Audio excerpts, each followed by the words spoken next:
మొన్న హుజరాబాద్ నియోజకవర్గంలో అయిన సంఘటన గురించి మరొకసారి మీ ద్వారా ప్రత్యేకంగా మా హుజరాబాద్ నియోజకవర్గంలో ఉన్న దళిత కుటుంబాలకి మరియు యావత్ తెలంగాణ ప్రజలందరికీ కూడా ఈ ప్రభుత్వం దళితులకి చేస్తున్న అన్యాయం యావత్ తెలంగాణ ప్రజలకి తెలవాలని ఒక ఉద్దేశంతోని ఇవాళ ప్రెస్ మీట్ పెట్టడం జరుగుతూ ఉంది. నేను ఒక్కటే అడుగుతా ఉన్నాను, మొన్న అయిన ఇన్సిడెంట్ ఏంది? కేసీఆర్ గారి ప్రభుత్వం ఉన్ననాడు దళితులు చాలా గొప్పగా ఉండాలని, దళిత కుటుంబాల జీవితాలు చాలా గొప్పగా మారాలని చాలా గొప్ప ఆలోచనతోని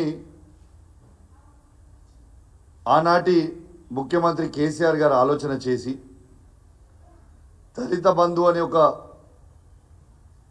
పథకాన్ని పెట్టి యావత్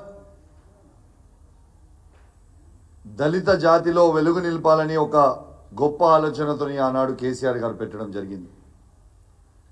దీన్ని మా అదృష్టం కొద్ది హుజరాబాద్ నియోజకవర్గంలో పైలట్ ప్రాజెక్ట్గా తీసుకోవడం, సాచ్యురేషన్ మోడ్లో ప్రతి దళిత కుటుంబానికి దళిత బంధు 10 లక్షల రూపాయలు ఇవ్వడం చాలా సంతోషకరం.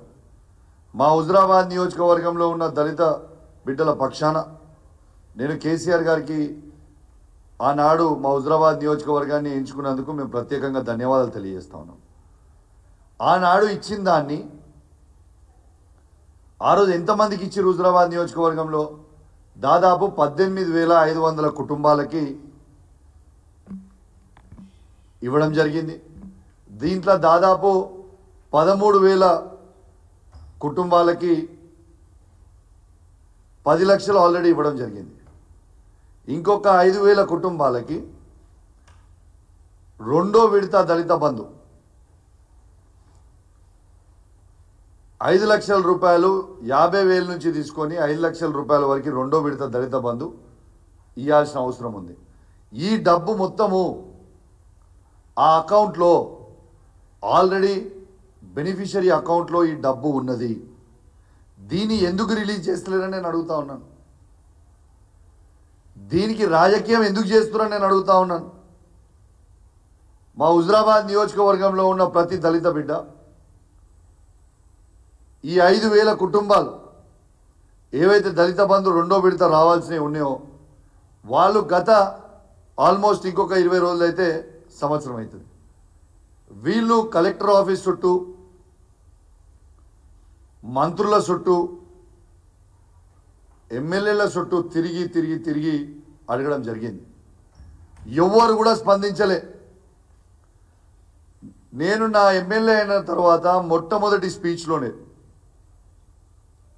నేను ఈ దళిత కుటుంబాల గురించి ఖచ్చితంగా ఈ దళితులకి దళిత బంధు ఇవ్వాలని అసెంబ్లీ సాక్షిగా మాట్లాడడం జరిగింది. మరి ఇవాళ ఎందుకు ఇవ్వలేదని నేను అడుగుతా ఉన్నాను. అసలు ఎవరి కోసం, దేనికోసం చేస్తూ ఉన్నారు మీరు ఇట్లా? మొన్న ఏమైంది?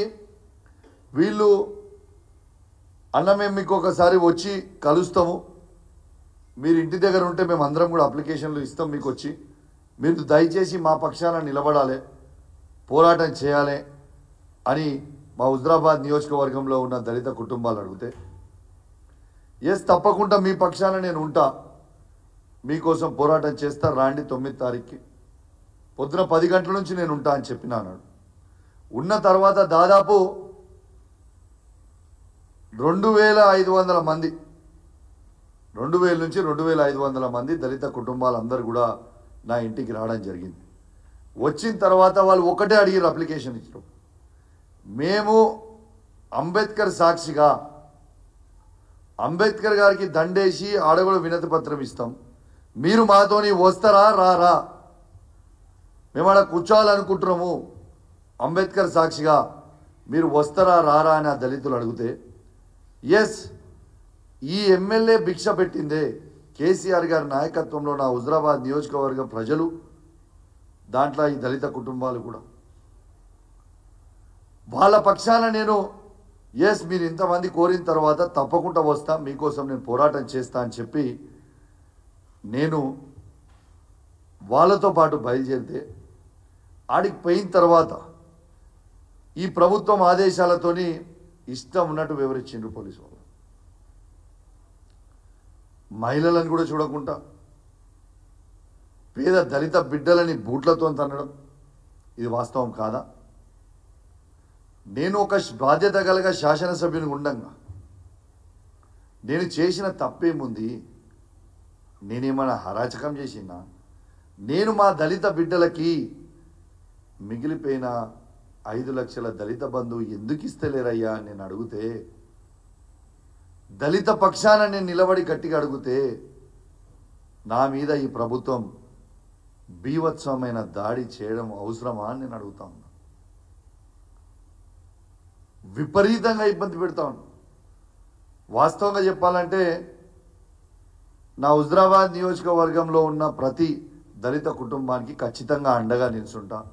నన్ను ఎంత ఇబ్బంది పెట్టినా సరే, మీరు నన్ను ఎంత హరాస్మెంట్ చేసినా సరే, వాళ్ళకి మాత్రము 2వ విడత దళిత బంధు ఇవ్వకుంటే ఊరుకునే ప్రసక్తే లేదు అని చెప్పి చెప్తా ఉన్నాను. నేను అడుగుతున్నా, ఇవాళ నన్ను ఇంత ఇబ్బంది పెట్టి ఆ ప్రజల్ని దళిత ప్రజల్ని కుటుంబాలను ఇబ్బంది పెట్టి మీకు వచ్చింది ఏంది?